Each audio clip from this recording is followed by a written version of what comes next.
Polícia Federal, a ex-estagiária, a advogada Tatiana Bressan, pediu desculpas ao ministro Ricardo Lewandowski e a todos os integrantes do gabinete dele. Eu vou detalhar para vocês todas as informações, porque esse depoimento é revelador do tipo de conteúdo que você consome, às vezes achando ali que está tendo de fato acesso a alguma informação, e quando a coisa aperta, é exatamente isso que esse pessoal diz. Edu, posso ir aqui na 3 então, porque vou lendo, o Yuri já está aqui com a gente e traz as informações. Pois muito bem. A ex-estagiária disse que esteve com o ministro Ricardo Lewandowski pessoalmente uma vez, no dia em que ingressou no estágio. Ela mandou o currículo, foi selecionada, o coordenador do estágio, do programa de estágio do gabinete, a apresentou ao ministro e foi isso. E aí eu vou relatar aqui algumas coisas que estão nas mensagens que ela encaminhava para Alan dos Santos, como se tivesse informações a respeito do Supremo. Yuri já está aqui comigo. Yuri, olha só o que ela diz, né? Que falou com Alan dos Santos sempre pelo aplicativo, pelas mensagens, que teve com ele apenas uma vez, encontrou fortuitamente numa manifestação. Essas imagens que você está vendo aí do lado são do time que estava com a Tainá Farfan na porta da casa da Tatiana. Essa é a Polícia Federal, carro descaracterizado. Você vai ver um pouco antes os agentes saindo com uma pasta e uma bolsa. Foi isso que a Tainá Farfan trouxe pra gente, ela que ficou lá desde o primeiro momento nesse trabalho de time aqui da CNN, acompanhando a batida da PF. Aí olha o que ela diz aqui, que falou com o Alan dos Santos, Yuri, porque queria um emprego no gabinete da Bia Kicis. E aí a Polícia Federal, a delegada, a doutora Denise, faz algumas perguntas. As mensagens dizem que ela informa a Alan dos Santos que, abre aspas, algumas decisões são modificadas porque alguém importante liga para o ministro. E aí a delegada pergunta, quais foram as decisões modificadas? E ela disse que, abre aspas, tomou conhecimento por meio das redes sociais, notícias da mídia, blogs de jornalistas, enfim, tudo saindo da internet.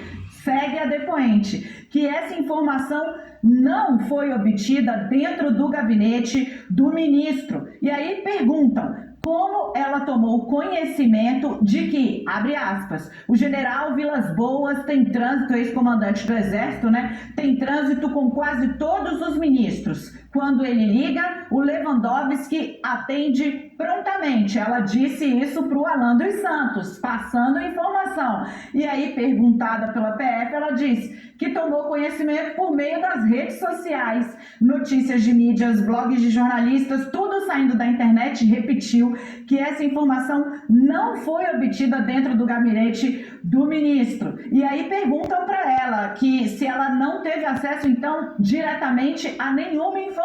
E ela diz, não tive. Outro ponto interessante aqui é que ela diz que, mesmo sem ter tido contato primário com essas informações, ela sempre decidia difundir, ou seja, repassar para o Alan dos Santos, porque, abre aspas, queria mostrar que estava informada, fecha aspas.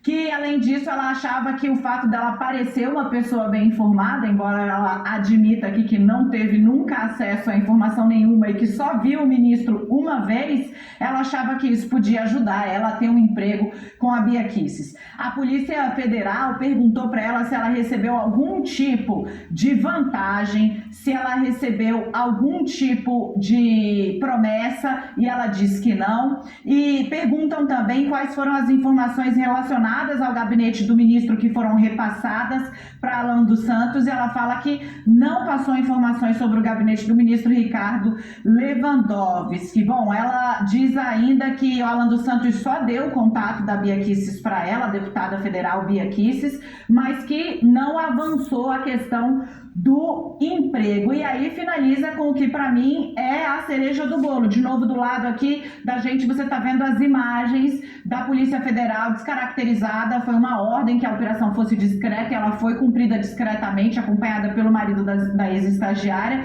Ela diz ali, então, que no final, né, a Polícia Federal pergunta se ela gostaria de acrescentar ou deixar registrado alguma informação que não lhe tenha sido perguntada. E aí ela diz, gostaria de deixar deixar registrado meu pedido de desculpas caso tenha magoado ou ofendido algum integrante do gabinete do ministro Ricardo Lewandowski, visto que existem diversas pessoas que atuam lá e que ela respeita e admira. Você vê aí a PF saindo, ó, com material. Importante, Yuri, que ela admite que abriu um perfil fake que ela usava para atacar os ministros do Supremo. Inclusive, uma das vítimas é o ministro Gilmar Mendes. Aqui ela fala que foi obrigada a excluir o perfil depois que o fato dela ser tratada como informante, né, do Alan dos Santos veio à tona numa reportagem do jornal Folha de São Paulo por meio de mensagens obtidas pela CPI.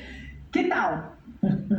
Por onde a gente começa, né, Edu? Vou começar pelo boa tarde antes de tudo e parabéns aí pela informação. Fica claro, tem um outro aspecto, Dani, não sei se aí no teu documento vai ter a idade dela, que é uma coisa importante. Ouvindo o teu relato, as pessoas podem falar, poxa, era uma menina, estagiária, estava saindo da faculdade, ainda inocente de tudo na vida. Não, ela já tinha 40, 45 anos, alguma coisa assim, ela já estava numa segunda formação, graduação, se eu não me engano, a formação original dela, primeira carreira dela era de dentista, ela passou a estudar direito e foi fazer esse estágio, conseguiu um estágio que é cobiçado para quem está estudando direito, fazer um estágio no Supremo Tribunal Federal, no gabinete de um ministro do Supremo Tribunal Federal, mas pelo jeito que ela deixa aí muito claro que o grande objetivo dela era trabalhar com a deputada Bia Kicis e para isso procurou mostrar serviço e, pelo que o depoimento conta, ou ela não consegue segurar a onda do que fez, ou ela está simplesmente contou muita vantagem lá atrás e agora deixando muito explícito que acesso à informação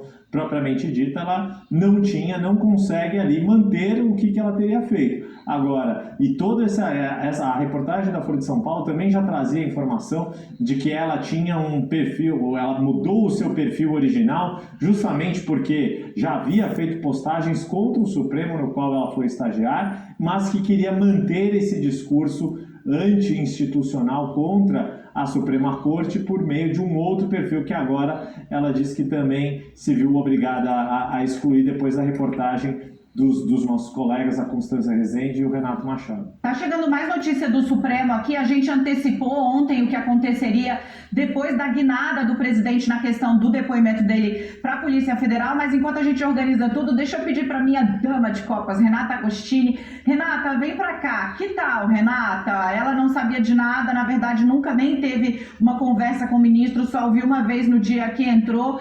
Enfim, pegava tudo na internet e passava como se fosse informação, porque queria parecer bem informada. Que tal? Tainha, com as primeiras declarações que ela deu, é uma estratégia de se colocar um pouco como, olha, era bravata, né? Entenderam tudo errado.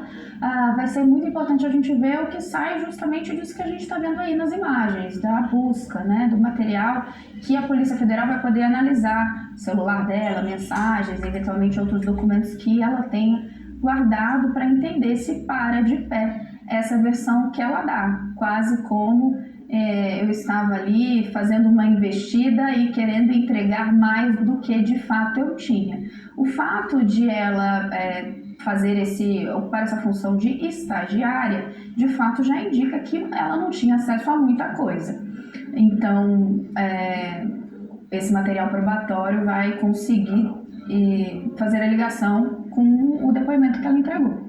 É isso, a gente está então acompanhando a saída da PF, essas imagens recuperadas mais cedo. A equipe da Tainá Farfan estava ali falando pra gente, gravando pra gente, mas agora a informação que nós antecipamos, a gente abriu o CNN 360 ontem com essa informação. Dissemos a você, o ministro Alexandre de Moraes vai declarar perda do objeto e mandar a PF ouvir o presidente Jair Messias Bolsonaro. Confirmado de papel passado, foi exatamente isso que o ministro Alexandre de Moraes fez na decisão aqui. Ele diz exatamente, a decisão ela é sintética, ele diz que houve, portanto, com a mudança da posição do presidente, dizendo que pode ir sim pessoalmente à Polícia Federal, a perda do objeto do recurso que seria julgado ontem pelo Supremo. Bolsonaro, nesse recurso, tentava depor por escrito. No momento em que ele se posiciona a favor do depoimento presencial, Alexandre de Moraes usa exatamente o termo que a gente antecipou aqui, que era a tendência. Perda do objeto do recurso, julgando prejudicado, ou seja, o caso acabou. E determina a Polícia Federal que o presidente Jair Bolsonaro seja ouvido mediante comparecimento pessoal, ou seja, Bolsonaro vai pessoalmente, com ajuste prévio de local, dia e hora, num prazo máximo de 30 dias. Então, você que chegou aí, acompanhou a gente ontem, Resgate